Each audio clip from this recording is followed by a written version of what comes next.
Hi hello అండి. ఎప్పుడైనా మినపప్పు నానేయకుండా గారెలు తిన్నారా? లేదా అయితే ఇలా ట్రై చేయండి. ఒక గ్లాస్ మినపప్పు తీసుకోండి. దాన్ని చక్కగా మిక్సీ పట్టేయండి మెత్తటి పౌడర్ కింద. దాంట్లో వేడి వేడి నీళ్లు మరిగించి పోసేసి ఒక పావుగంట పక్కన పెట్టేసుకోండి.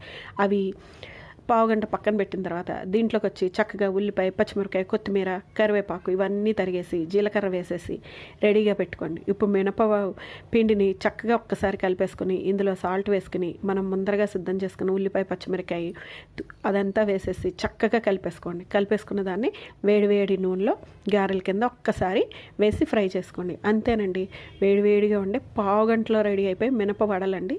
పిండి రుబ్బే పని లేకుండా చక్కగా రెడీ అయిపోతాయండి. ఒక్కసారి అయితే ట్రై చేయండి. నా వీడియోస్ కనుక నచ్చినట్లయితే లైక్ చేయండి, షేర్ చేయండి. నా ఛానల్ అయితే తప్పకుండా సబ్స్క్రైబ్ చేసుకోండి. దీని లింక్ కింద డిస్క్రిప్షన్లో ఇస్తానండి. చూడండి, ట్రై చేయండి. చాలా అయితే చాలా బాగుంటాయి. పావుగంటలో మినపగారెలు అయితే రెడీ అయిపోతాయండి.